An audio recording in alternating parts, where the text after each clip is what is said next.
పదవుల కోసం ఆశపడుతున్నాడు, ఈయన పదవుల చుట్టే తిప్పుతాడు. టీఆర్ఎస్ దగ్గర ఉన్నది 5 ఎంపీలు, నా దగ్గర ఉన్నది 25 మంది ఎంపీలు. ఇక కేసీఆర్ వచ్చుడో తెలంగాణ వచ్చుడో ఏదో ఒకటి జరగాలి అన్నాడు. నోట్లకెళ్ళి ఆ మాట వచ్చేసింది లైవ్లో. ఇక్కడ ఆయన ఖమ్మం జైల్లో ఉన్న తర్వాత ఆయనకు ఒక మెసేజ్ కూడా ఉంది, దాన్ని చంపడానికి ఒక ప్రయత్నం జరుగుతున్నది. ఇంకా గత్యంతరం లేదు, రాజశేఖర రెడ్డి అడుక్కున్న తర్వాత ఇచ్చే సమస్య ఉండదు. అయితే సిద్దిపేటలో అరెస్ట్ చేస్తారనుకున్నాము, బట్ అలుగునూరు దగ్గరనే అరెస్ట్ చేశారు. అక్కడనే 2 రోజులు ఆమరణ దీక్ష కోసం జంతర్ మంతర్ దగ్గర కేసీఆర్ గారు కూర్చున్నారు. టీడీపీ వాళ్ళు మేము తెలంగాణ అన్నారు, కాంగ్రెస్ వాళ్ళు మేము తెలంగాణ అన్నారు, టీఆర్ఎస్ వాళ్ళు మేము తెలంగాణ అన్నారు.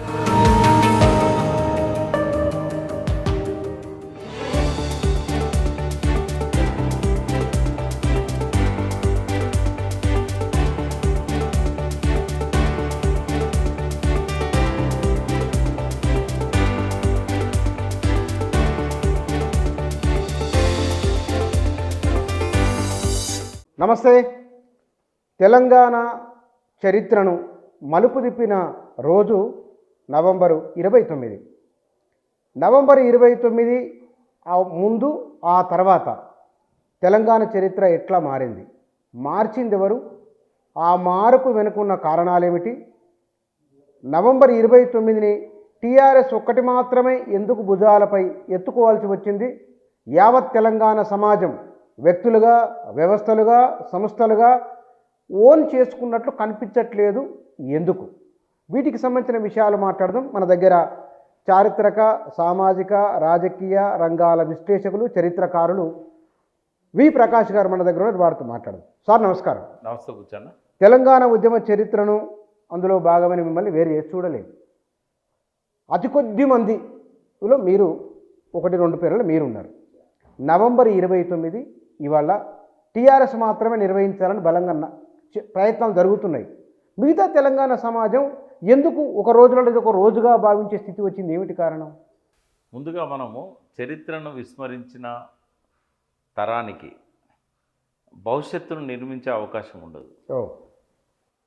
కాబట్టి చరిత్రను మలినం చేయాలని ప్రయత్నం చేసినా, మస్కపరచడానికి ప్రయత్నం చేసినా, చరిత్రే. ఆ కుటిల కుతంత్రాల వల్ల చరిత్ర మలినం కాదు, మస్కబారదు. కానీ మాలాంటి చెప్పేవాళ్ళు ఉన్నప్పుడు ముందు తరాలకు దాని గురించిన అవగాహన వస్తుంది, ఎందుకు దీన్ని మనము సెలబ్రేట్ చేసుకోవాలి అనే విషయం కూడా అర్థమవుతుంది. ముందుగా నవంబర్ 29కు ఉన్న ప్రాధాన్యత ఏంది తెలంగాణ చరిత్రలో? మీరు ఇంట్రడక్షన్లో చెప్పినట్టుగా ఇది చరిత్రను మలుపు తిప్పిన సంఘటన. మలుపు తిప్పడానికి ఆ రోజున్న పరిస్థితులు ఏంటి, ఇది మలుపు తిరగడానికి కారణాలు ఏంటి, దీనివల్ల ఏం ఫలితం వచ్చింది, ఎందుకు ఇది గుర్తుంచుకోవాల్సిన, స్మరించుకోవాల్సిన రోజు. నవంబర్ 29 నాటి పరిస్థితికి ఒకసారి మనం వెనక్కి వెళ్ళినట్టయితే, మళ్ళీ రెండవసారి రాజశేఖర రెడ్డి గారు ముఖ్యమంత్రి అయిన తర్వాత తెలంగాణ ప్రజలు, ముఖ్యంగా ఉద్యమ నాయకులు, మాలాంటి వాళ్ళు బాగా నిరాశ నిస్పృహల్లోకి నెట్టబడ్డాం, నైరాశ్యంలోకి వెళ్ళినట్లు బాగా. ఎందుకంటే నంబర్ 1 ఏంటంటే, దీని గురించి తెలవాలంటే కొంచెం వెనక్కి వెళ్దాం. 2004లో కాంగ్రెస్ పార్టీతో టీఆర్ఎస్ పొత్తు కలిసిన తర్వాత, మనం టీఆర్ఎస్ అనే మాట్లాడుకుందాం, టీఆర్ఎస్ పొత్తు కలిసిన తర్వాత కామన్ మినిమం ప్రోగ్రామ్ ఒకటి, ఇద్దరు అధికారంలోకి వచ్చారు, ఇక్కడ వచ్చారు, అక్కడ వచ్చారు. కామన్ మినిమం ప్రోగ్రాం పెట్టి యూపీఏ ఎజెండాలో దాన్ని భాగం చేసి, UPA 1 Manmohan Singh government, APJ Abdul Kalam అప్పుడు రాష్ట్రపతిగా ఉండే, ఉభయ సభల సంయుక్త సమావేశంలోనే కామన్ మినిమం ప్రోగ్రాంలో మేము ఇది పెట్టాము. ఈ తెలంగాణ రాష్ట్ర ఏర్పాటు కోసం అవసరమైన చర్యలు యూపీఏ ప్రభుత్వం తీసుకుంటుందని చెప్పి మన్మోహన్ సింగ్ గారి ఆధ్వర్యంలో ఆ డ్రాఫ్ట్ తయారైంది, క్యాబినెట్ ఇది రాష్ట్రపతి ప్రసంగంలో చెప్పడం జరిగింది. ఆ తర్వాత కట్ షాట్ చేసినట్టయితే 2006 నాటికి ఇంకా వాళ్ళు ప్రణబ్ ముఖర్జీ కమిటీ వేసి చేతులు దులుపుకున్నారు. ప్రణబ్ ముఖర్జీ కమిటీకి అందరూ లేఖలు ఇచ్చారు. ఇచ్చిన తర్వాత నిర్ణయం తీసుకోవడానికి ఏమి ఇబ్బంది ఉన్నది? తీసుకోలేదు. ఒక సంఘటన చెప్తాం మీకు. నేను, కేసీఆర్ గారు, నరేంద్ర జయశంకర్ గారు, మేము నలుగురము, ఇంకా ఆ రోజున్న ఎంపీలు రవీంద్ర నాయక్, మధుసూదన్ రెడ్డి, వినోద్ కుమారు, ఈ అందరం కలిసి ఒక 10 మందిమి ప్రణబ్ ముఖర్జీ ఛాంబర్లోకి పోయినాం. ఆయన ఆర్థిక మంత్రి అప్పుడు, ఆర్థిక మంత్రి హోంమంత్రి గుర్తులేదు, హోంమంత్రి అయి ఉండొచ్చు మేబీ హోంమంత్రి. ఆయన హోమే. అందులో పోయిన తర్వాత నార్త్ బ్లాక్లో కలిసి ఉంటారు. నార్త్ బ్లాక్లో కలిసాం. అందరం కూర్చున్నాం. కూర్చున్న తర్వాత చెప్పండి చంద్రశేఖరరావు గారు అని అడిగాడు. సార్, మనము 3 వారాల్లో రిపోర్ట్ ఇస్తామని చెప్పారు, 3 నెలలైంది, 30 నెలలు అవుతున్నది, రిపోర్ట్ వస్తలేదు. అందరూ లేఖలు ఇచ్చారు, ఏం అడ్డం వస్తున్నది, ఏంటి ప్రాబ్లం అని అడిగాడు. ఆయన ఒక్కటే మాట అన్నాడు, ఇప్పుడు ఆయన చనిపోయాడు, లేడు, బట్ వీళ్ళంతా బతికే ఉన్నారు కదా, ఒక నరేంద్ర గారు, మధుసూదన్ రెడ్డి తప్ప మిగతా వాళ్ళందరూ బతికే ఉన్నారు. ఆయన అన్నది ఏంటంటే, శేఖర్, నువ్వు ఇక్కడి నుంచి సోనియా గాంధీ ఇంటికి పోయి మాట్లాడి ఒక్క ఫోన్ కొట్టిస్తే అక్కడి నుంచి ఇక్కడికి వచ్చే లోపల రిపోర్ట్ రెడీగా ఉంటుంది అన్నాడు ఆయన. అక్కడి నుంచి ఇక్కడికి వచ్చే లోపల రిపోర్ట్ రెడీగా ఉంటుంది. నాకు కావాల్సింది ఒక ఆదేశం, అంతే, మీరు రిపోర్ట్ ఇవ్వండి అని. ఆ పని చేయగలుగుతారా అన్నాడు. ఏంటి అడ్డీలు ఏంటి అంటే, నువ్వే మాట్లాడుకోపోయి తెలుస్తుంది నీకు అని అన్నాడు. అంటే ఎవరో ఒకరు ఆపుతున్నారు అనేది అర్థమైంది. అర్థమైన తర్వాత జయశంకర్ గారిని మేము రిక్వెస్ట్ చేసినాం, సార్ మీరు ఒకసారి ప్రధానమంత్రి గారు, జయశంకర్ గారికి ఆయన దగ్గర బాగా మన్మోహన్ సింగ్ గారు, ఎట్లా అంటే ఆయన యూజీసీ చైర్మన్గా పనిచేశారు, తర్వాత ఆయన రిజర్వ్ బ్యాంక్లో ఉన్నప్పుడు, తర్వాత ఆర్థిక మంత్రి ఉన్నప్పుడు కాకతీయ యూనివర్సిటీ స్నాతకోత్సవాలకు ఆయన చీఫ్ గెస్ట్గా పిలిచారు జయశంకర్ గారు వీసీగా ఉన్నప్పుడు. సో మొత్తానికి వాళ్ళకు ఒక అనుబంధం ఉన్నది. తర్వాత ఈయనను ఒక కమిటీలో కూడా, కమిషన్లో కూడా మెంబర్గా పెట్టారు. ఏది ఈ అన్ఆర్గనైజ్డ్ వర్కర్స్ సంబంధించిన కమిషన్లో మన్మోహన్ సింగ్ గారు ఈయనను అపాయింట్ చేశారు. సో పోయి మీరు ఒకసారి మాట్లాడండి సార్ అంటే ఆయన పర్సనల్గా పోయి మాట్లాడాడు జయశంకర్ గారు. మాట్లాడితే ఏమన్నారంటే, తెలియదు ఏముంది, రెడ్డి గారు అద్దంటున్నారు, రాజశేఖర రెడ్డి గారు. మళ్ళీ బాలికడికి వచ్చింది. మేడంని ఒక రకంగా చెప్పాలంటే ఆయన ఆఫ్ ది రికార్డ్ అని చెప్పాడు. ఇప్పుడు జయశంకర్ గారు చనిపోయారు, మన్మోహన్ సింగ్ గారు పదవిలో లేరు, ఇప్పుడు ఆఫ్ ది రికార్డు నేను ఆన్ ది రికార్డ్ చేస్తాను. ఏమన్నారంటే ఆయన, మీకున్నది 5 ఎంపీలు, అప్పుడు నరేంద్ర గారు కూడా ఉన్నారు, టీఆర్ఎస్ దగ్గర ఉన్నది 5 ఎంపీలు, నా దగ్గర ఉన్నది 25 మంది ఎంపీలు. మీరు 5 ఎంపీల కోసం కనుక తెలంగాణ ఇవ్వాలనుకుంటే నా 25 మంది ఎంపీలు సపోర్ట్ విత్డ్రా చేసుకుంటారని చెప్పి థ్రెటన్ చేశాడు అని చెప్పాడు. వాళ్ళిద్దరి మధ్య జరిగింది ఇది. ఈ కన్వర్జేషన్ జయశంకర్ గారు మాకు కేసీఆర్ గారు చెప్పారు. సో థ్రెటన్ చేశాడు రాజశేఖర రెడ్డి. 25 మంది విత్డ్రా చేసుకున్నాక గవర్నమెంట్ ఉండదు. అప్పుడు చాలా బొటాబొటి మెజారిటీ, సొంత పార్టీ వాళ్ళంతా 25 మంది ఉన్నారు అప్పుడు ఎంపీలు. సో ఈ మాట చెప్పిన తర్వాత ఇంకా రాజశేఖర రెడ్డి ఉన్నంత వరకు మేడం ఏమీ నిర్ణయం తీసుకోదు, మీరు మీ ప్రయత్నాలు మీరు చేయండి అన్నాడు. అది విన్న తర్వాతనే క్యాబినెట్లోంచి బయటికి రావడానికి కేసీఆర్ గారు, నరేంద్ర గారు రీజన్ అది. ఇయ్యరు అన్నప్పుడు, ఇయ్యనప్పుడు ఎందుకు ఉండాలి, గ్రౌండ్లో పోయి మళ్ళీ మూవ్మెంట్ బిల్డ్ చేద్దాం. నరేంద్ర చాలా కాలం నుంచి అంటున్నాడు, మన మంత్రివర్గంలో ఉండి తెలంగాణను విస్మరిస్తున్నామని.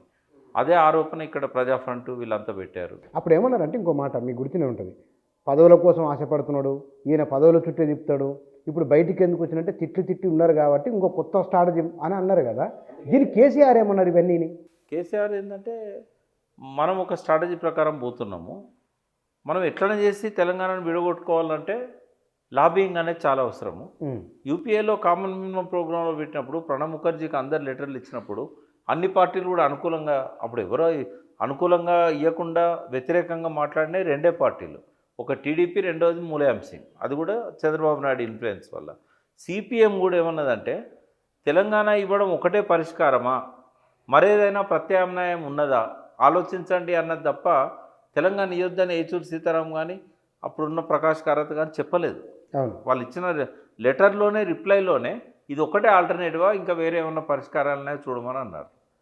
రెండవది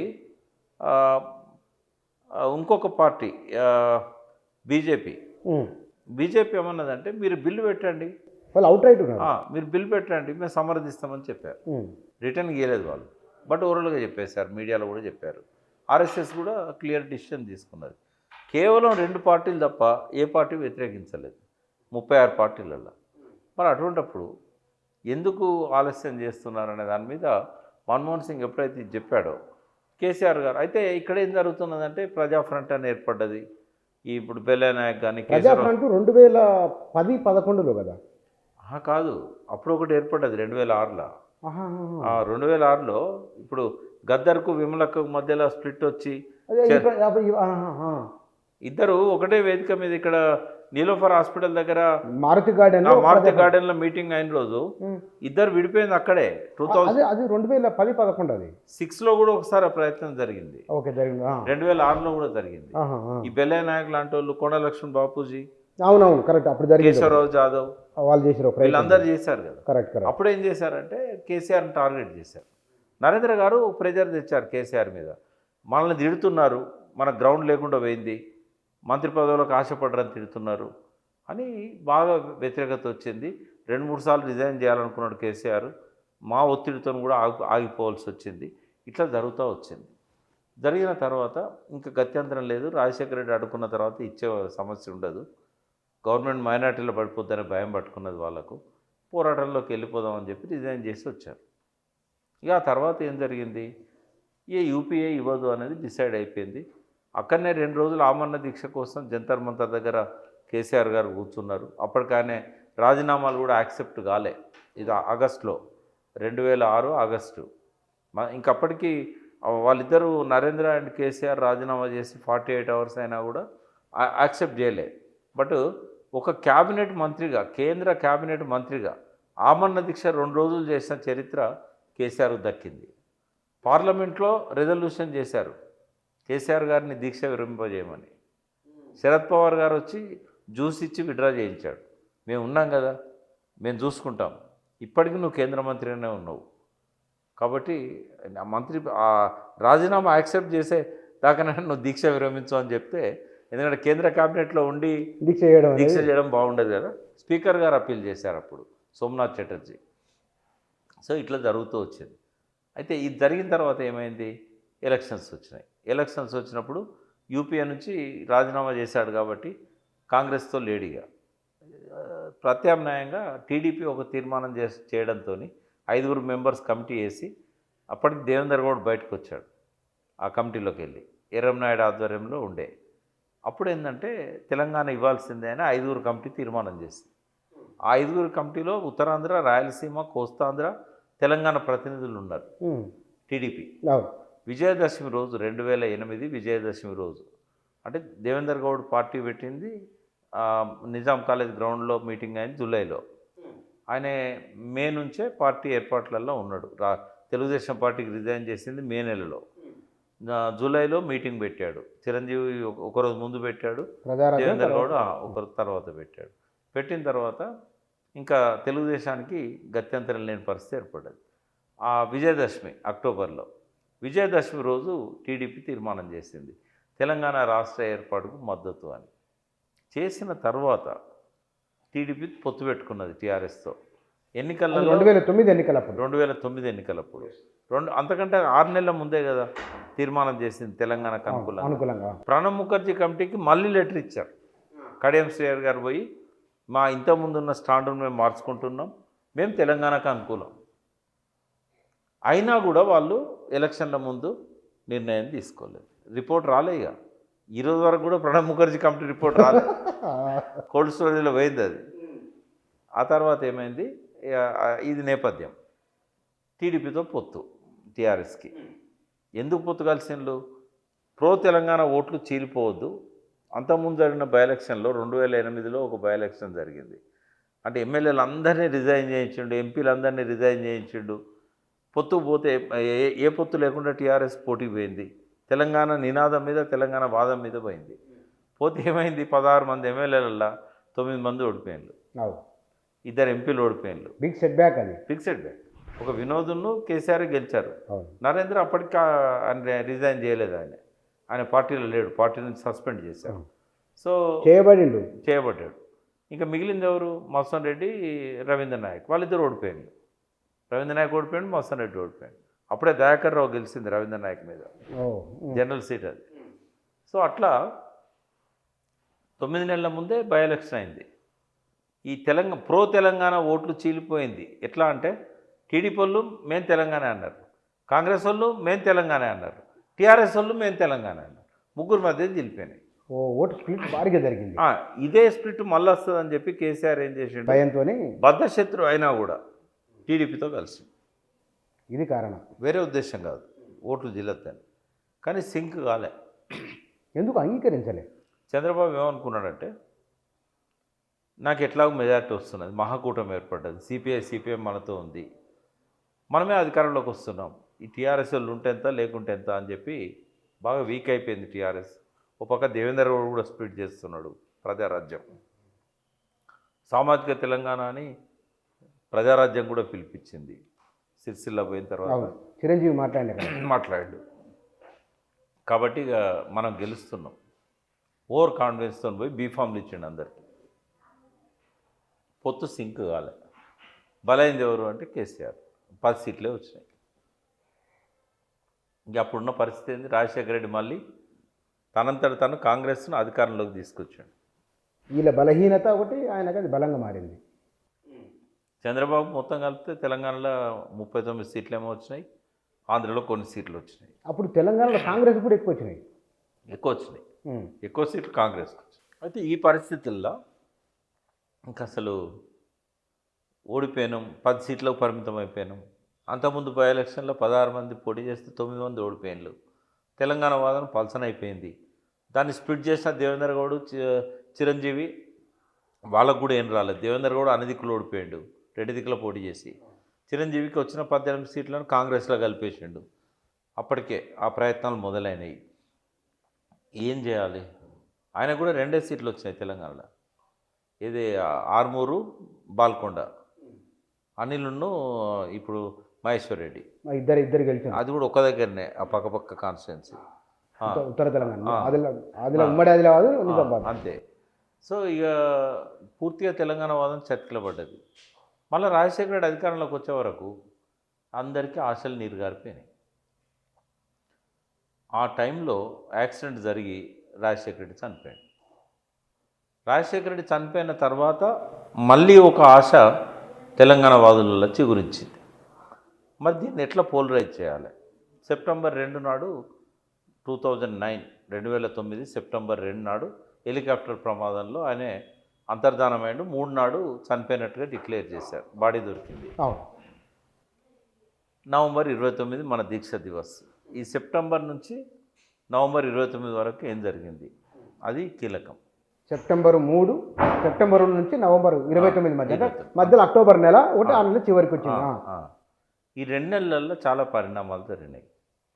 నంబర్ 1 ఏంటంటే దీక్షా దివస్కి ఊతమిచ్చింది, ఊపిరిచ్చింది 14F Hyderabad city police act. అయితే దాన్ని జస్టిఫై చేస్తూ సుప్రీంకోర్టు తీర్పు ఇచ్చింది. అది తెలంగాణకు విఘాతం. టీఎన్జిఓలలో ఒక అలజడి మొదలైంది. ఈ 14Fను కనుక పార్లమెంట్లో చట్టం ద్వారా రద్దు చేసినట్టయితే సుప్రీంకోర్టు తీర్పు అమలు కాదు. కాబట్టి కేంద్ర ప్రభుత్వం మీద ప్రెజర్ తెచ్చి దాన్ని రద్దు చేయించాలి అంటే మళ్ళీ ఒకసారి నిరాశ నిస్పృహల్లో ఉన్న తెలంగాణ వాదులలో ఒక ఎమోషన్స్ను క్రియేట్ చేసే ఇష్యూ దొరికింది. వెంటనే ఆ రోజు పబ్లిక్ సర్వీస్ కమిషన్లో పనిచేసిన విఠల్ గారు ఉన్నారు కదా, టీఎన్జిఓ లీడర్, టీఈఏ అని ఒక సపరేట్ సంఘం ఉంది ఆయన, తెలంగాణ ఎంప్లాయీస్ అసోసియేషన్. ఆయన మాతోని 97 నుంచి ఉన్నాడు. ఆ జాక్లో కూడా ఆయన కీలకం, ఎంప్లాయీస్ జాక్లో చాలా కీలకం.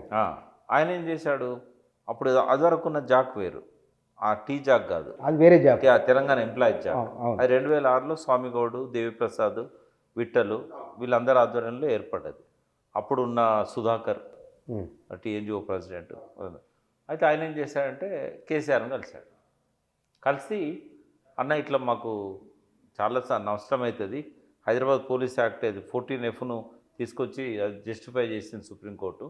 దీన్ని అమలు చేయొద్దు అనుకుంటే పార్లమెంట్లో చట్టం ద్వారానే దాన్ని రద్దు చేయాలి. కాబట్టి మీరు గొంతెత్తాలి, వాయిస్ వినిపించాలి అని చెప్పి ఆయన అడిగాడు. మరి ఏం చేద్దాం అంటే అందరిని పిలవండి అని చెప్పి మిగతా ఎంప్లాయీస్ లీడర్స్ వీళ్ళందరినీ పిలిచి శ్రీనివాస్ గౌడ్, గెజెటెడ్ ఆఫీసర్ల సంఘం అందరు వచ్చిన తర్వాత దీని మీద సిద్దిపేటలో ఉద్యోగ గర్జన అనేది ప్లాన్ చేశారు. అక్టోబర్లో జరిగింది అది. September last or October. ఈ ఉద్యోగ గర్జనలో ఎట్లొచ్చిందో ఆయన నోట్లోంచి ఇది ఆఖరి పోరాటం. ఆయన కూడా ఫ్రస్ట్రేషన్లో ఉన్నాడు బాగా కేసీఆర్. ఇక కేసీఆర్ చచ్చుడో తెలంగాణ చచ్చుడో ఏదో ఒకటి జరగాలి అన్నాడు. నోట్లకెళ్ళి ఆ మాట వచ్చేసింది లైవ్లో. కేసీఆర్ సచ్చుడో తెలంగాణ వచ్చుడో. అదివరకు చాలాసార్లు ఆయనే నేను అమరణ దీక్ష పోతా అంటే మేమంతా వద్దన్నాం, జయశంకర్ సారు నేను. అంతకంటే ముందు ఇది రైట్ టైం కాదు, వద్దు అని చెప్పి ఆపినాం. ఆయన అనేసిండు ఇక స్టేజ్ మీకు వెళ్ళి. అనేసిన తర్వాత విద్యార్థులలో కూడా అప్పటికి ఒక పరిణామం జరిగింది. ఇక విద్యార్థులను మనము ఈ ఉద్యమంలోకి తీసుకురావద్దు అనేది కేసీఆర్ డిసిషన్. అందుకే 2001లో టీఆర్ఎస్ ఏర్పడ్డా కూడా దాన్ని స్తబ్దంగా ఉంచాడు. విద్యార్థి ఉద్యమాన్ని మొత్తం స్తబ్దంగా ఉంచాడు. ఆయన ఏమన్నట్టు అంటే ఈ విద్యార్థులు రోడ్ల మీదకి వస్తే మళ్ళీ 69 రిపీట్ అవుతుంది, వైలెన్స్ స్టార్ట్ అవుతుంది, మన చేతులు ఉండదు. అప్పుడు కూడా చెన్నారెడ్డి చేతిలో లేకుండే. కాబట్టి ఎట్టి పరిస్థితుల్లో విద్యార్థులను మనము ఒక్కరోజు కూడా తరగతులు బహిష్కరించకుండా, ఒక్క నెత్తురు చుక్క రాలకుండా మనం తెలంగాణ దేవాలన్నాడు. ఆయన భయం ఏంటంటే మళ్ళీ ఇది లీడర్ చేతిలో నుంచి మాస్ చేతిలోకి వెళ్ళిపోతుంది, వైలెన్స్ అవుతుంది, మన కంట్రోల్ ఉండదు. చెన్నారెడ్డిని బాపూజీని ఎట్లయితే రాజమండ్రి జైల్లో పెట్టి ఉద్యమాన్ని ఖతం చేసిందో మళ్ళీ అదే ప్లాన్ చేస్తారు. వాళ్ళకన్నా కొద్దిగా ఎథిక్స్ ఉండేది, వీళ్ళకి అసలే ఉండవు రాజశేఖర రెడ్డికి వీళ్ళకు అని ఎప్పుడు కూడా ఆయన విద్యార్థులను తీసుకురాలి. ఎప్పుడైతే రాజశేఖర రెడ్డి యూపీఏలో తెలంగాణ ఇవ్వకుండా అడ్డుపడ్డాడో అప్పుడు రాజీనామా చేసి బయటకు వచ్చినాక 2007-8 విద్యార్థులతోని వరుసగా తెలంగాణ భవన్లో క్లాసులు పెట్టించాడు. నన్ను, మల్లెపల్లి లక్ష్మణ్ వీళ్ళందరినీ కూడా, దేశపాల్ శ్రీనివాసు, నందిని సిద్ధారెడ్డి, కోదండరాము అందరితో క్లాసులు చెప్పించాడు. తెలంగాణకి ఎట్లా అన్యాయం జరిగింది. ఒక్కొక్క నియోజకవర్గం నుంచి 2 days ఇక్కడ క్లాసులు జరిగేది. విద్యార్థులు అందరినీ తయారు చేసిండు ఆయన. ఇంకా లాభం లేదు, విద్యార్థులు దిగంది కాదు అని. ఇక విద్యార్థులు నరనరన జీర్ణించకపోయింది. కొన్ని వేల మంది విద్యార్థులను మేము ట్రైన్ చేశాం. జయశంకర్ గారు ఎన్నాళ్ళు పట్టింది? దాదాపు 4-5 months చేసాం. చాలా సీరియస్ చేసినారు, చాలా సీరియస్. ప్రతి నియోజకవర్గం 2 రోజులు ఇక్కడ, మళ్ళీ ఆడికి పోయిన తర్వాత మండలాల్లో మళ్ళీ గ్రాస్ రూట్కి వెళ్ళిపోయింది. ఇక్కడ అందరు రారు కదా, మెయిన్ క్యాడరే ఇక్కడికి వచ్చేటోళ్ళు. ఈ మిగతా వాళ్ళందరినీ అక్కడ మనం కాన్స్టిట్యున్సీ లెవెల్లో మీటింగ్ పెట్టి ఎక్కువ మంది విద్యార్థులకు ఆడబోయింది. భావజాల వ్యాప్తి ఎలక్ట్రానిక్ మీడియా ద్వారా అంతకుముందు జరుగుతున్నా కూడా డైరెక్ట్గా స్టూడెంట్స్కి ఆ రోజు అందింది. సో అంతకుముందు ఒక ప్రయత్నం జరిగింది, తెలంగాణ జాగరణ సేన అని పెట్టాము. నేను దాని చీఫ్ కోఆర్డినేటర్ ఉంటేని, ఉమాకాంత్ గారు చీఫ్ కమాండర్ ఉంటే. అంటే అదేంటంటే ఆర్ఎస్ఎస్ లాగా, అదే మరో ఆర్ఎస్ఎస్ కూడా అన్నారు, మనకు కూడా టీఆర్ఎస్ కూడా ఆర్ఎస్ఎస్ లాంటి వింగ్ ఉండాలి. అయితే నరేంద్ర గారు అప్పుడు కేంద్ర మంత్రి ఉండి ఆయన బలిస్తాం అమ్మకు నరుకుతాం అని చెప్పి స్టేట్మెంట్ ఇచ్చాడు. దాంతో ఇదేటో పోయేటట్టుందని కేసీఆర్ గారు దాన్ని వైండప్ చేశారు. ఇనాగ్రేషన్తోనే క్లోజ్ అయింది అది. ఆర్ఎస్ఎస్ లాగా కర్ర శిక్షణ ఇవన్నీ కూడా ఇచ్చాము. ప్రయోగం జరిగింది అప్పట్లో. 3 రోజులు ట్రైనింగ్స్ అయినాయి. నేను దానికి చీఫ్ కోఆర్డినేటర్ నా ట్రైనింగ్ సెషన్కి, నోమో ఫంక్షన్ హాల్. అయితే అది ఒక ప్రయత్నము. అప్పుడు ఎమోషన్స్ అయితే కొంచెం అవుట్బర్స్ట్ అయినాయి. తర్వాత ఈ విద్యార్థులది ఎప్పుడైతే కేసీఆర్ ఈ మాట అన్నాడో, విద్యార్థులు బాల్క సుమన్ ఆధ్వర్యంలో, తర్వాత ఎర్రోళ్ళ శ్రీనివాసు వీళ్ళందరూ కలిసి ఏం చేశారంటే విద్యార్థి జాక్ ఏర్పాటు చేశారు. November 21 Osmania university. అక్కడ ఇప్పుడు మీరు మాట అన్నారు, ఇది ఒక్క టీఆర్ఎస్ది కాదు, November 29 అందరు కలిసి చేసుకోవాలని. ఆ జాక్లో ఎన్ని సంఘాలు ఉన్నాయి, ఏ సంఘం అన్న బయట ఉందా?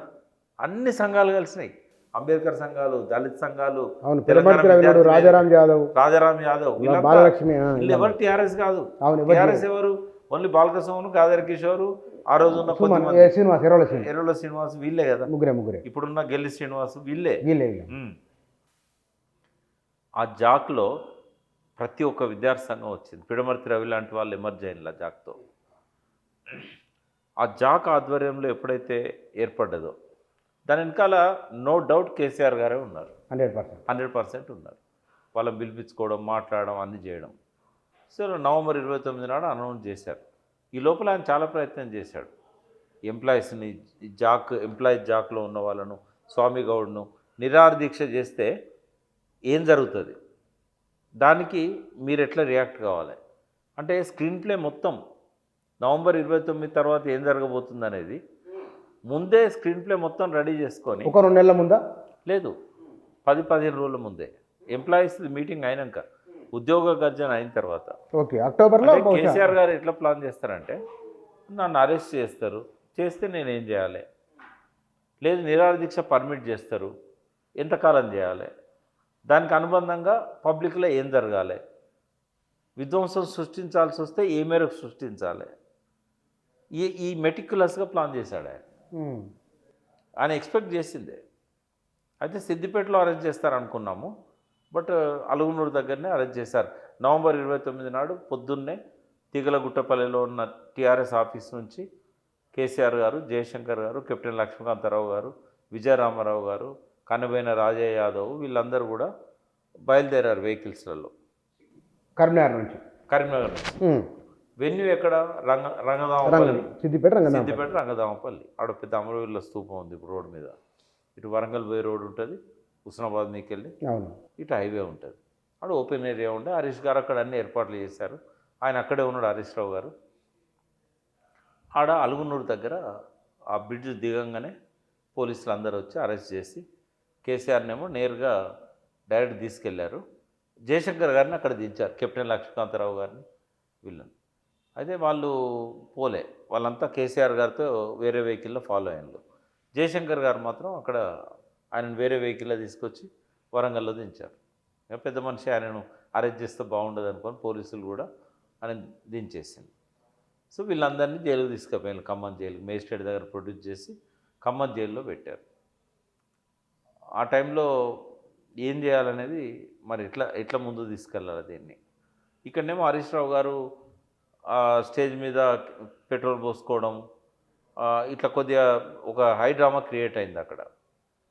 సరిగ్గా ఆ టైంలో శ్రీకాంతాచారి ఎల్బీ నగర్ చౌరస్తాల ఇరానీ కేఫ్లో కూర్చొని టీవీలో ఇవన్నీ చూసుకుంటూ బాటిల్లో పెట్రోల్ తీసుకొచ్చుకొని బయటకు వచ్చి పోసుకొని అంటు పెట్టుకున్నాడు. ఆ పెద్ద ఎత్తున అరుచుకుంటూ జై తెలంగాణ. బాగా ఎమోషన్ అయ్యండి ఆ అబ్బాయి. చాలా ఆడుకోరుండే తెలంగాణ. ఒక తెలంగాణ పేదింటి అవసరంలో పిల్లవాడు, ఉద్యమంలో మొదటి నుంచి ఉన్నాడు. ఆ ఇన్సిడెంట్తోని బాగా ఫ్లేరప్ అయింది. చాలా దిక్కుల ప్రొటెస్టులు అయినాయి. ఉస్మాన్ యూనివర్సిటీ బగ్గుమన్నది. జేఏసీ నాయకులంతా రోడ్ల మీదకి వచ్చారు. సుమన్ను పోలీసులు లాఠీ చార్జ్ చేసి కొడుతున్న దెబ్బలన్నీ కూడా ఒక్కొక్క ఛానల్లో నంబర్ 1, నంబర్ 2, నంబర్ 3 అని 28 సార్లు ఆయన మీద లాఠీతో కొట్టింది చూపెట్టాను. నేను సాక్షి టీవీ లైవ్లో చూపెడతా ఉంటుంది. అందరికీ హృదయాలలో ఒక రకమైన మంట. ఆ ఒక్క రోజు జరిగిన ఇన్సిడెంట్ మళ్ళీ తెలంగాణ చరిత్రను మలుపు తిప్పింది. ఆ రోజు సుమన్ లాంటి విద్యార్థుల మీద స్టీఫెన్ రవీంద్ర టీము వాళ్ళు అందరినీ కొట్టే పద్ధతి, నిర్దాక్షిణ్యంగా ఆడపిల్లలను చూడకుండా బాలలక్ష్మిని వీళ్ళందరినీ కూడా. ఈ క్యాంపస్ ఇన్సిడెంటు సిద్దిపేటలో జరిగిన అక్కడి హరీష్ రావుని అరెస్ట్ చేసిన ప్రయత్నము, ఎల్బీ నగర్లో శ్రీకాంతాచారి ఆత్మార్పణ కోసం అంటుపెట్టుకోవడం, కేసీఆర్ను జైల్లో తీసుకెళ్తే ఖమ్మం అంతా కూడా రోడ్ల మీదకి రావడం, ఖమ్మం పోయేసరికి ప్రజా ప్రతిఘటన వల్ల అదివరకు ఎప్పుడు వాళ్ళు తెలంగాణ అని పెద్దగా అనలే, న్యూ డెమోక్రసీ వాళ్ళు. ఆ టైంలోనే వాళ్ళు తెలంగాణకు అనుకూలంగా నినాదం ఇచ్చారు. వాళ్ళు దాన్ని టేకప్ చేశారు, రంగారావు గారు అక్కడ వాళ్ళంతా కూడా. సో మొత్తానికి ఏంటంటే నవంబర్ 29 అనేది ఒక సెన్సేషనల్ మూమెంట్ తెలంగాణలో.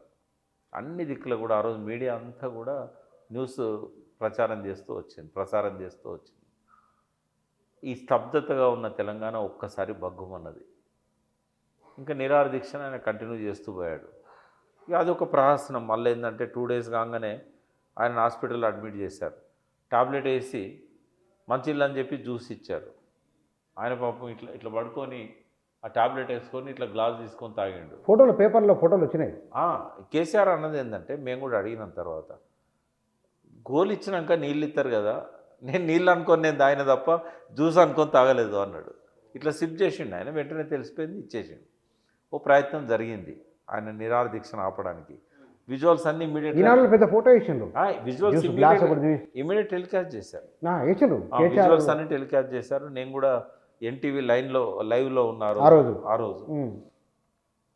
నిరాహార దీక్ష నిజంగానే మానేసిండేమో అనుకొని నమ్మి కన్ఫ్యూజ్ కదా, నేను కూడా కామెంట్ చేశాను. ఇన్నిసార్లు పడిపోతుంటే కేసీఆర్ని లేపినాం, కానీ ఇప్పుడు దీక్ష విరమిస్తే కనుక ఆయన లేపడం ఎవరి తరం కాదు. ఇక ఒకవేళ నిజమైతే కనుక ఈ చర్మగీతం అయితే తెలంగాణకు ఆయన కంటిన్యూ చేయాలని చెప్పాను నేను కూడా. వెంటనే గద్దరు శివయాత్ర స్టార్ట్ చేసిండు క్యాంపస్లో. ఇది కేసీఆర్ శివయాత్ర ఉస్మానియాలో. వెంటనే అక్కడే మెసేజ్ పోయింది, నిరాహార దీక్ష మానేసినట్టుగా ప్రచారం అవుతున్నదని.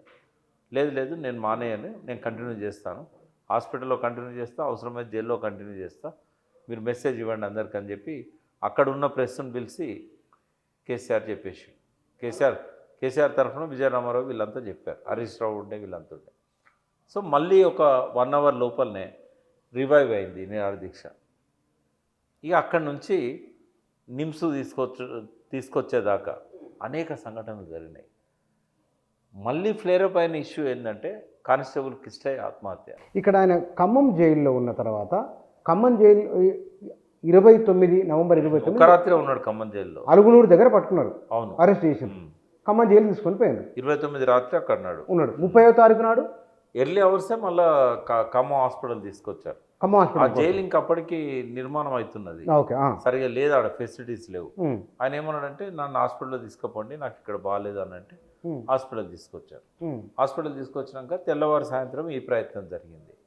ఆ తర్వాత నన్ను ఇక్కడ ఉంచొద్దు, ఇంకోటి అక్కడ వైద్యం కోసం ఏర్పాట్లు చేసినప్పుడు వైద్య పరీక్షలే, నేను ఎవరిని నమ్మను, గోపీనాథ్ని పిలవండి అన్నాడు.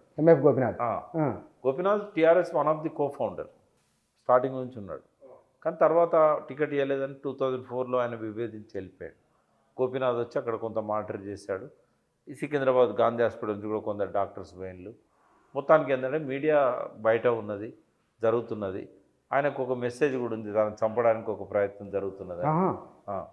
కేసీఆర్ గారిని అక్కడే చంపాలనే ఒక ఆలోచన కూడా ఉన్నది హాస్పిటల్లో. సరే, ఆయన అది భయమా లేకుంటే నిజంగానే అట్లాంటి ఆలోచన ఉండిందా, లేకుంటే ఒక ముందు జాగ్రత్త కోసం ఆ వార్త బయటకు వచ్చిందా, అది తెలియదు అవన్నీ. సరే, ఏది ఏమైనా కూడా నేను ఇక్కడ ఉండను, నన్ను నిమ్స్కి షిఫ్ట్ చేయాలి అని చెప్పి డైరెక్ట్ ఆయన డీజీపీకి, తర్వాత హెల్త్ మినిస్టర్కి, వీళ్ళందరికీ కూడా మెసేజ్లు జరిగినాయి. మధ్యలో కొంతమంది రాయబారాలు చేశారు, హరీష్ లాంటి వాళ్ళు.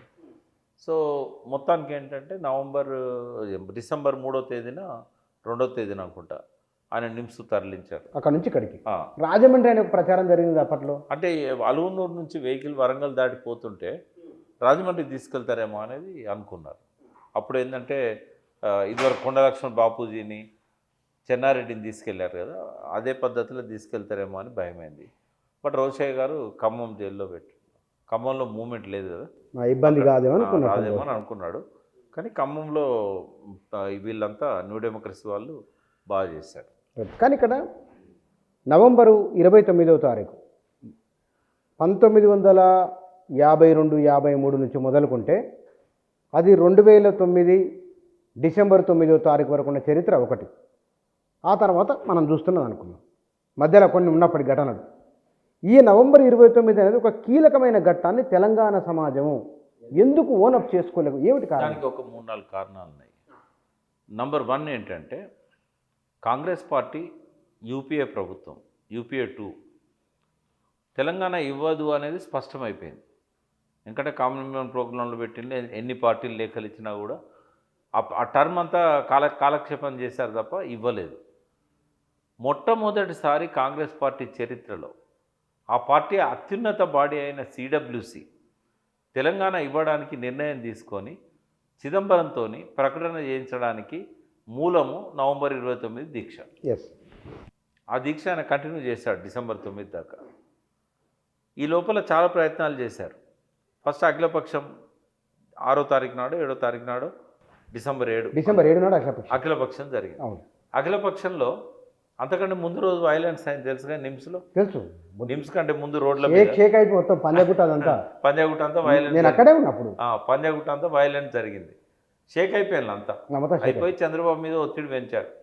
పెంచితే అఖిలపక్షానికి వచ్చి నేను తెలంగాణకు అనుకూలం అని చెప్పాడు. దాడులు జరిగినాయి అమీర్పేట వరకు మొత్తం వణికిపోయారు మొత్తం. సో భయపడిపోయి ప్యానిక్ అయిపోయి చంద్రబాబు నాయుడు తను ఇచ్చిన మాటను నిలబెట్టుకుంటా అని అంతకుముందు ప్లేట్ మార్చిండు. మళ్ళీ మేము అనుకూలమే, మేము లెటర్ ఇచ్చాం ప్రణబ్ ముఖర్జీకి, దానికి కట్టుబడి ఉన్నామని రోషయ్యతో అఖిలపక్షంలో చెప్పేసి. ఇక ప్రధాన ప్రతిపక్షం. రెండవది సోనియా గాంధీకి ఎక్కడ ఇబ్బంది వచ్చిందంటే తెలంగాణ ఇస్తామన్న మనమేమో మాట తప్పినాం, తెలంగాణకు వ్యతిరేకమన్న చంద్రబాబు నాయుడు ఏమో లేఖ ఇచ్చుడే కాదు మళ్ళీ కన్ఫర్మ్ చేశాడు అఖిలపక్షంలో. ఎట్లా వెనుకపోతాం మనం? ఇక్కడ ఇంకోటి చాలామంది తెలియని ఒక విషయం చెప్పాలి, చాలా కాన్ఫిడెన్షియల్గా తెలిసిన విషయం అది, ఎప్పుడోసారి చెప్పుకోవాలి కదా అని ఇవాళ 2 రివ్యూస్ అవుతున్నాయి. 10 జనపదల ఒక ఇంటర్నల్ మదనం జరిగింది, ఆత్మమదనం.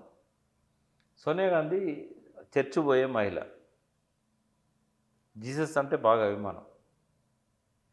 నేను జీసస్ని ఇంత గాఢంగా నేను నమ్ముతా, నేను ఎప్పుడు చర్చికి వెళ్తా, నాకెందుకు జబ్బు వచ్చింది,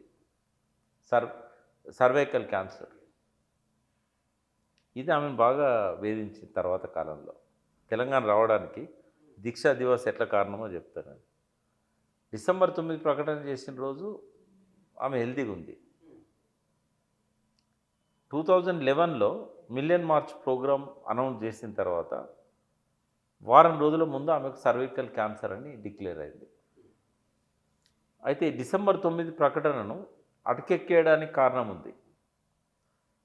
అటకెక్కేయడానికి కారణం ఏంటి అంటే లగడపాటి ఆధ్వర్యంలో టీడీపీ ఎంపీలను చంద్రబాబు నాయుడు ఇక్కడ మాట తప్పి డిసెంబర్ 9 రాజీనామాలు వ్యవహారం చేశాడు. ఆమెమో కేసీఆర్ గారి ప్రాణాలు కాపాడడానికి బర్త్డే రోజు, ఆమె బర్త్డే రోజు కానుకగా తెలంగాణ ప్రకటన చేయించింది చిదంబరంతో. వాళ్ళు తెల్లారే బస్సు యాత్ర చంద్రబాబు నాయుడు ఇక్కడ తెలుగుదేశం ఆఫీస్ నుంచి ఆ బస్సుల కోసం ఏర్పాట్లు, బస్సులు అరేంజ్ చేసి ఒకటైపోయి యాత్రలు మొదలుపెట్టి లగడపాటి అందరిని పట్టుకొని రిజైన్ చేయించాడు. తెల్లారి బిల్లు పెడతారేమో అని అందరు ఎదురు చూస్తూ ఉంటే రాజీనామాలు పంపింది అందరూ. పంపిన తర్వాత సోనియా గాంధీ ఆ 10 రోజులు పరిస్థితిని అబ్జర్వ్ చేసింది. ఈ కృత్రిమమైన సీమాంధ్ర ఉద్యమానికి సోనియా గాంధీ భయపడలే. సీమాంధ్రలో ఉద్యమమే లేదనేది ఐబీ రిపోర్టు మన్మోహన్ సింగ్కి. వీళ్ళే కావాలని క్రియేట్ చేస్తున్నారు, ప్రజలెవరు కూడా దాన్ని పట్టించుకోవట్లేదు. చాలామంది అక్కడ మద్దతు ఇచ్చే వాళ్ళు కూడా ఉన్నారు తెలంగాణకి, దళిత సంఘాలు ఇవన్నీ కూడా. ఏం అడ్డం వచ్చింది వాళ్ళకు అంటే ఈ ఒరిజినల్ ఫార్మాట్లో 20-25 మంది ఎంపీలు రిజైన్ చేశారు. స్పీకర్ దగ్గరికి వచ్చినాయి. ఆ ఎంపీల రిజిగ్నేషన్స్ యాక్సెప్ట్ చేయాల్సి వస్తుంది స్పీకర్. యాక్సెప్ట్ చేస్తే గవర్నమెంట్ పోతుంది. ఏం చేయలేని పరిస్థితి. అందుకే 23 అర్ధరాత్రి మళ్ళీ చిదంబరంతో ఇంకో ప్రకటన చేయించారు. ఇది అయిన తర్వాత సరే ఉద్యమాలు జరిగినాయి, ఇవన్నీ జరిగినాయి, ఆత్మహత్యలు జరిగినాయి. సోనియా గాంధీని కలిచివేసిన 2 సంఘటనలు. ఒకటి, యూపీఏలో మనమే వాగ్దానం చేసినాము, అబ్దుల్ కలాంతో ప్రకటన చేయించినాము, తెలంగాణ ఇస్తామని నమ్మించి వాళ్ళని క్యాబినెట్లో కలుపుకున్నాము, రాజశేఖర రెడ్డి ఒత్తిడి వల్ల మనం వాళ్ళకు మోసం చేసినాము. తర్వాత డిసెంబర్ 9 నాడు ఆయన నిరాహార దీక్ష నుంచి ఆయనను కాపాడడానికి మళ్ళీ ప్రకటన చేసినాము. ఎంతోమంది పిల్లలు బలిదానాలు చేసుకున్నారు, అయినా మనం ఇవ్వలేదు. మళ్ళా రెండోసారి మనం మోసం చేసినాం.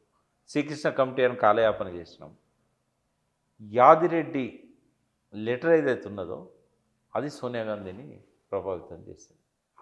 యాదిరెడ్డి పార్లమెంట్ దగ్గరగా పార్లమెంట్ ఎదురుగా చెట్టు కూరేసుకొని యాదిరెడ్డి 2 days ట్రైన్లో జర్నీ చేస్తూ ఆ లెటర్ చింపుడు రాసుడు ఆయన రాసిన లెటర్ ఇక్కడి నుంచి అక్కడ పోయేదాకా ట్రైన్లో రాశాడు, సోనియా గాంధీకి అడ్రస్ చేస్తూ. అది అడ్రస్ చేసింది సోనియా గాంధీకి. ఈ పరిస్థితి అంతా చూసింది. ఆ లెటర్ దొరికింది ఆమెకి, ఐబీ వాళ్ళు ఆమెకు పంపించారు. నేను ఇంత అన్యాయం చేశాను, అందుకే నాకు ఈ సర్వైకల్ క్యాన్సర్ వచ్చింది. ఆ నిర్ణయానికి వచ్చిందాన్ని. సమయం కోసం వేచి ఉన్నదాన్ని. ఎప్పుడు ఇవ్వాలి తెలంగాణ? ఇక్కడ కొంచెం ఆగుదాం. కాంగ్రెస్ వార్ రూమ్లో మదనంలో ఆమె తాను చర్చికి వెళ్తాను, కాంగ్రెస్ వార్ రూమ్లో కాదు, ఇంట్లో, వారింట్లో జన్పథ్లో ఎవరితో మాట్లాడింది? ఆమె మనసులో బాధ వ్యక్తీకరించింది. ఆమె కుటుంబ సభ్యులతో మాట్లాడుతున్నప్పుడు అందులో నుంచి ఒకరు వాళ్ళకు బాగా దగ్గరగా ఉన్న వ్యక్తి ద్వారా మనకు ఆ ఇన్ఫర్మేషన్ వచ్చింది. అతను తెచ్చిన వ్యక్తి కూడా ఇప్పుడు చనిపోయిండు, అతను కూడా లేడు. అయితే పేరు చెప్పండి, లేరు కదా ఆయన కూడా. అంటే మనకిచ్చింది రామశ్రీనివాస్ గారు. రామశ్రీనివాస్ కేసీఆర్ గారికి బాగా సన్నిహితుడు. పార్టీలో లేడు, ఆయన ఉద్యమంలో లేడు, ఇండస్ట్రియలిస్ట్ ఆయన. మొన్న ఈ మధ్యన చనిపోయాడు. తెలియదు ఆయన ఎవరికి. తనకేందంటే 10th జనపథ్లో బాగా సంబంధాలు ఉండే, అతని ద్వారా మనకి ఇన్ఫర్మేషన్ వచ్చింది. సరే ఏది ఏమైనా ఆమె అన్నదట ఈ మాట నేను ఇవ్వకపోవడం వలన నాకు ఈ క్యాన్సర్ రోగం రావడానికి నేను ఏదో తప్పు చేసిన, నేనేం తప్పు చేసినా అని ఆలోచించినప్పుడు యాదిరెడ్డి గుర్తొచ్చాడు, కేసీఆర్ గుర్తొచ్చాడు. ఆమెకి మోసం చేశాను తెలంగాణ ప్రజల్ని, 1200 మంది బలిదానాలు జరిగినాయి, ఈ ఆత్మహత్యలు కలిచివేసినాయి ఆమెను. ఇంకా జరగవద్దు ఆత్మహత్యలు అనేది అనుకున్నదాన్ని. ఏది ఏమైనా తెలంగాణ ఇవ్వండి, ఎలక్షన్లో పోవద్దు అనేది ఆమె నిర్ణయం తీసుకున్నది. జయశంకర్ గారు కూడా చనిపోవడం కంటే 2 రోజుల ముందు నేను పోయినాను. లాస్ట్కి నేనే కలిసింది సార్ని. ఇంకా తర్వాత ఆయన ఎవరితో మాట్లాడలేదు, తెల్లారి చనిపోయాడు. ఆ రోజు అన్నాడు నాతో, సార్ మీరేమన్నా తెలంగాణను చూడలేకపోతున్నా అనే బాధ ఏమన్నా ఉందా మీకు? మీరు జీవితం అంతా తెలంగాణ కోసం కొట్లాడిండు, మీరు ఇప్పుడు అంటే డాక్టర్ డిక్లేర్ చేశాడు, ఇంకా ఏ వైద్యం లేదని చెప్పారు. అంటే ఆయన ఎప్పుడు నాతో మాట్లాడినా నేను చనిపోయినాక కానీ మొదలుపెట్టేవాడు. ఆ లాస్ట్ 1-2 months అంటే డెత్ ఈజ్ ఇన్ఎవిటబుల్ అనేది ఆయనకు అర్థమైంది. డైరెక్ట్ చెప్పేశారు ఆయన. ఇంకా 1 రోజుల కంటే ఎక్కువ లైఫ్ లేదు జయశంకర్ అని కూడా చెప్పిండు డాక్టర్. ఉంటావా ఇక్కడే అంటే, లేదు నేను ఇంటికి వెళ్ళిపోతా అని పోయాడు. హెలికాప్టర్లో తీసుకుపోదామని కేసీఆర్ ప్రయత్నం చేస్తే, నాకు ఏ హెలికాప్టర్ వద్దు, నాకు అంబులెన్స్ ఇవ్వండి అన్నాడు. సార్ ఇది ఆఖరి ప్రయాణము, మీకు ఆరోగ్యంగా లేరు కాబట్టి ఇబ్బంది కలగద్దు, మీకు హెలికాప్టర్లో లిఫ్ట్ చేస్తారు, వరంగల్లో మీ ఇంటి దగ్గర డ్రాప్ చేస్తారంటే నాకు ఏది వద్దు. నాతో కోప్పడ్డాడు. ఏమా నువ్వు చూసుకుంటే నిలబడ్డావు, కేసీఆర్కి చెప్పు వద్దని చెప్పు, హెలికాప్టర్ బాగున్నా నేను ఇప్పుడు నాకు అవసరమా హెలికాప్టర్, నేను అంబులెన్స్లో పోలేనా? కోపడ్డాడు. చెప్పినాను కేసీఆర్కి. 3 ఉన్నాం, నేను, ఆయనే, విద్యాసాగరరావు గారు, జయశంకర్, 4 ఉన్నాం. బయట పోయి నేను హెలికాప్టర్ అని మాట్లాడుతూ ఉంటే వినబడి సీరియస్గా వార్నింగ్ ఇచ్చిండు ఆయన. అయితే ఇంటికి పోయిన తర్వాత ఇక ఇంకో 3-4 రోజులకు చనిపోతాడనగా నేను 2 సార్లు కలిసిన ఆయన. లాస్ట్ డైలాగ్ ఏమన్నాడంటే, ప్రకాష్ నాకు తెలంగాణ చూడలేక నేను చనిపోతున్నా అనే బాధ లేదు, ఖచ్చితంగా నేను చెప్పగలుగుతా సోనియా గాంధీ తెలంగాణ ఇవ్వకుండా ఎలక్షన్స్ పోదు అన్నాడు. ఆయన 2011 జూన్ 19 నాడు చెప్పిండు నాకు, 21 నాడు చనిపోయాడు. బట్ 2014లో 13లో తెలంగాణ ఇవ్వకుండా ఎలక్షన్లో పోవద్దు అనేది ఆమె డిసైడ్ చేసుకుంది. అయితే ఈ సీక్వెన్స్ మొత్తానికి నవంబర్ 29 తెలంగాణ సమాజం ఎందుకు ఓనప్ చేసుకో అంటే అంటే నేనేమంటున్నా, ఒక్క కారణము కేసీఆర్ గారు నవంబర్ 29 దీక్ష తెలంగాణ ప్రకటన రావడానికి ప్రధాన కారణం.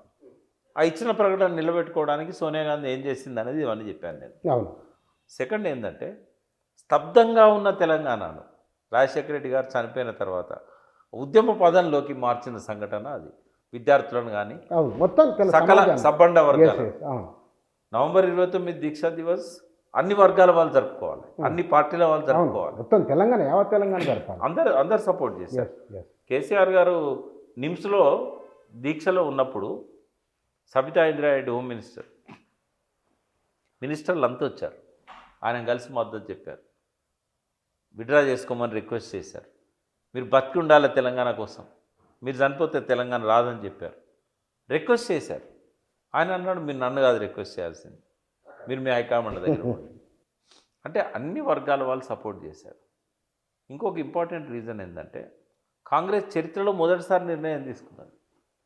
సిడబ్ల్యూసి అత్యున్నత స్థాయి వర్గం యూపీఏ తీసుకున్నది. అంటే అదివరకు తెలంగాణ ఇస్తామని చెప్పడం వేరు.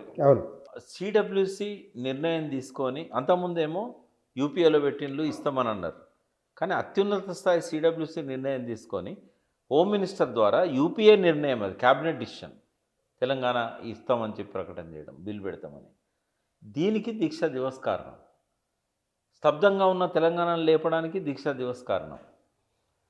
ఒక చేదు నిజం, జీర్ణించుకోలేని వాస్తవం ఏంటంటే ఆత్మహత్యలు. శ్రీకాంతాచారి మొదటిసారి ఆత్మహత్య ప్రయత్నం చేసినా కూడా మొదటి అమరుడు కానిస్టేబుల్ కిష్టయ్య. ఆయన చనిపోయినాక 2 డేస్కు శ్రీకాంతాచారి చనిపోయాడు. ఎందుకంటే 3-4 రోజులు జీవన్మరణ పోరాటం చేశాడు, నవంబర్ 29 నుంచి 3వ తారీఖు దాకా, డిసెంబర్ 3 వరకు. సో కిష్టయ్య మొదటి అమరుడు. కిష్టయ్యకు శ్రీకాంతాచారి మధ్యలో కూడా 3-4 చనిపోయారు. తర్వాత డిసెంబర్ 9 నాటికి 12 మందో 15 మందో చనిపోయారు. ఒక్కొక్కరి పేరు నేను నా డైరీలో రాసుకున్నాను. అంటే ఇట్లా దీన్ని జ్వలింపజేయడానికి వాళ్ళు ఆత్మార్పణలు చేసుకున్నారు. ఈ జ్యోతి ఆరిపోవద్దు, తెలంగాణ జ్యోతి. ఏది ఏమున్నా దీక్షా దివసే దీనికి కారణం. ఇక లాస్ట్లో నేను ఒక మాట చెప్తా.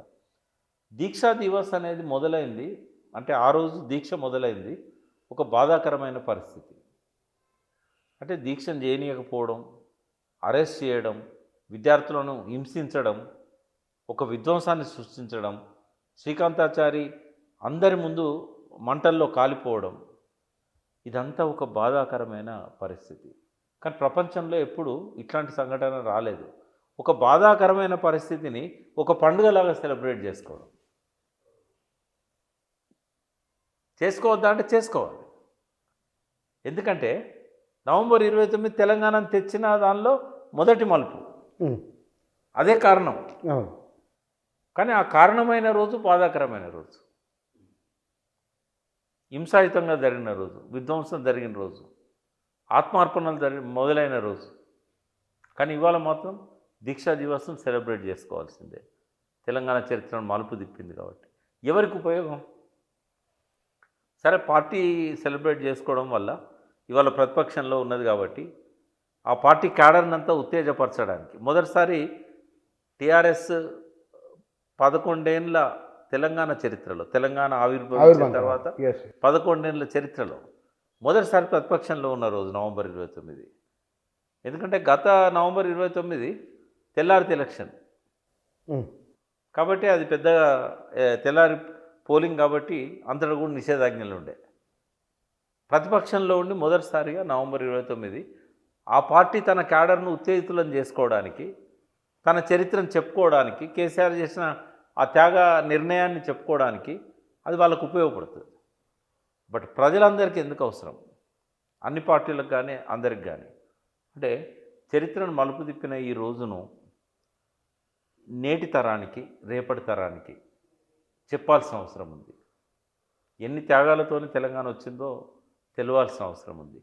నవంబర్ 29 దీక్షా దివస్ అంటే కేసీఆర్ను గుర్తుపెట్టుకోవడం ఒకటే కాదు, శ్రీకాంతాచార్యని గుర్తుపెట్టుకోవాలి, కానిస్టేబుల్ కిష్టయ్యని గుర్తుపెట్టుకోవాలి, ఈ మధ్యకాలంలో జరిగిన 10 బలిదానాలను గుర్తుపెట్టుకోవాలి, చిదంబరం చేసిన ప్రకటన ఇంపార్టెన్స్ను గుర్తుపెట్టుకోవాలి, కాంగ్రెస్ చరిత్రలో జరిగిన పరిణామాలను గుర్తుపెట్టుకోవాలి. కాబట్టి అందుకే దీక్షా దివస్ అనేది చారిత్రాత్మకమైన రోజు, తెలంగాణ చరిత్రలో ఎప్పటికీ మిగిలిపోయే రోజు. ఇది ఒక విషాదకరమైన రోజుగా కాకుండా దీన్ని ఒక పండుగ వాతావరణంలో సెలబ్రేట్ చేసుకోవాల్సిన రోజు. ఒకవేళ అన్ని పార్టీలు టీఆర్ఎస్కే క్రెడిట్ ఇవ్వదలుచుకుంటే వాళ్ళు పార్టిసిపేట్ చేయొద్దు. కానీ వాళ్ళ మౌనం, వాళ్ళ నిర్లిప్తత, వాళ్ళు ఇప్పుడు ఎందులో పార్టిసిపేట్ చేయలేకపోవడం వల్ల ఈ క్రెడిట్ అంతా కూడా టీఆర్ఎస్ ఖజానాలోకి వస్తుంది. Thank you sir.